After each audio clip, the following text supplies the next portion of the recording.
দেখতে দেখতে তো হলুদের সব ব্লগ শেষ হয়ে গেল। এটা ছিল হলুদের পরের দিন, আর আমাদের বিয়ে খাওয়া কিন্তু অনেক আগেই শেষ হয়ে গেছে। ভিডিও আপলোড দিতে দিতে একটু লেট হয়ে গেল। ছেলের বাড়ির পক্ষ থেকে এই যে নানুর জন্য শাড়ি দিয়েছে। নানু মনে হচ্ছে আমার মা, আমার মায়ের জন্য এই শাড়িটা পাঠানো হয়েছে। আর শাড়িটা আমরা সবাই দেখছিলাম, বেশ সুন্দর ছিল, কালারটা অনেক সুন্দর হয়েছে। এদিকে দেখি আবার ছেলের জন্য যে তত্ত্বগুলো পাঠানো হবে সেগুলো ডালাগুলায় সব সাজানো হচ্ছিল। সবাই মিলে বসে বসে জিনিস দেখছিল আর গুছগাছ করছিল, ডালার মধ্যে কিভাবে কোনটা সাজালে ভালো লাগে সেগুলোই দেখছিল। এগুলো ছিল কসমেটিক্স, আর সবগুলো জিনিসই কিন্তু অনেক সুন্দর হয়েছে, বেশ ভালো লাগছিল সবাই মিলে বসে বসে এগুলো গুছাতে।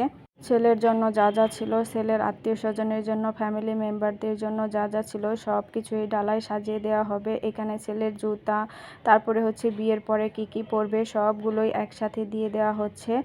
আর এইখানে মোট হচ্ছে আপনার 28টা না 27টা ডালা হয়েছিল, অনেকগুলো ডালা হয়েছিল। ফল টল যা যা ছিল সব কিছুই। এখানে আবার ছেলের বাড়ির পক্ষ থেকে যে তরমুজ ফল টল দেওয়া হয়েছে সেগুলো কেটে কেটে দিচ্ছিল সবাইকে, আর আমরা সবাই মিলে বসে বসে খাচ্ছিলাম। এদিকে সুমিয়া আপা আর বড় আপা তরমুজটা কাটছে, আর তরমুজটা অনেক বড় ছিল যার কারণে অর্ধেক অর্ধেক করে কেটে নিচ্ছিল, কারণ এত বড় তরমুজ একসাথে কাটা সম্ভব না। এদিকে দুলাভাইরা আমাকে হাই দিচ্ছিল আর বসে বসে তারা তরমুজ খাচ্ছিল, কারণ ওই দিনটি কিন্তু অনেক গরম পড়েছিল যার কারণে তরমুজ খেয়ে সবাই একটু ঠান্ডা ফিল করছিল।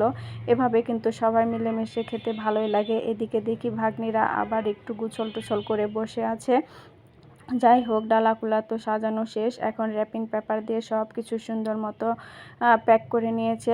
আর এইখানে হচ্ছে একটা ভাড়াটিয়ার বাসায় সব কিছু এনে রাখা হয়েছে, কারণ বাসায় অনেক মেহমান কোথায় রাখবে, এতগুলো ডালা ছিল, মোট 27টা 28টা ডালা রাখার জায়গা ছিল না, যার কারণে একটা ভাড়াটিয়ার বাসায় এনে সব কিছু রেখে দিয়েছে। আর এই পিঠাগুলো কিন্তু ওর দাদুর বাসা থেকে পাঠানো হয়েছে। এখানে ছেলের কসমেটিক্সগুলো একটা ডালাতে সাজানো হয়েছে, সব কিছুই কিন্তু বেশ সুন্দর হয়েছে সাজানোগুলো।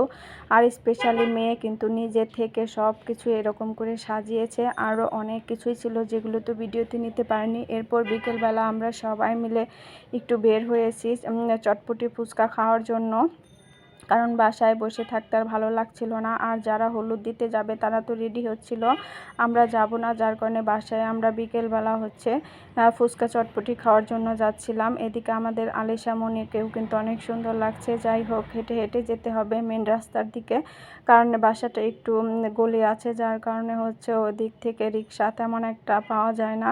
এদিকে এসে দেখি আবার সব ফলের ডালাগুলো সাজানো হয়েছে। কোন পিচ্চি জানি আবার একটা আপেল নিয়ে কামড়ে খেয়ে রেখেছে, ওটা আমি আবার নিচে রেখে দিয়েছি। আর এখানে হলুদের ডালাগুলো সব পিঠা টিঠা সব কিছু রেডি করে রাখা হয়েছে। এই পিঠাগুলো আবার আমার মা বানিয়ে নিয়ে আসছে, কারণ তার নাতিন জামাকে খাওয়াবে। আর এই সব ডালাগুলো সাজানো হয়ে গেছে, আর কেমন হয়েছে সবাই কিন্তু জানাবেন। এদিকে সন্ধ্যার দিকে আবার যারা হলুদ দিতে যাবে সবাই রেডি হয়ে গিয়েছে। এই যে আমাদের দুই দুলাভাইকেও কিন্তু মাশাআল্লাহ খুব সুন্দর লাগছে। বেশি লোকজন যাবে না, 20-25 জনের মতোই যাবে। আমাকে অনেকবার বলা হয়েছে কিন্তু আমার ভালো লাগছিল না, যার কারণে আর যাইনি।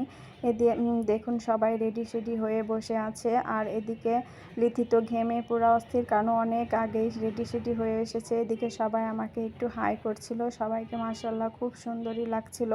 আজকে কিন্তু শাড়ি না, যে যার ইচ্ছা মতো পরে যাচ্ছে। এদিকে দেখুন পিকআপে সব ডালাকুলা ওঠানো হচ্ছিল, আর ভিতরের দিকে তো গাড়ি যায় না, যার কারণে মেন রাস্তায় এনে তারপরে হচ্ছে সব ডালা পিকআপ ভ্যানে ওঠানো হয়েছে। এই যে এদের তো ভালোবাসার শেষ নেই, মাশাআল্লাহ দুজনকে ভালো রাখুক আল্লাহ।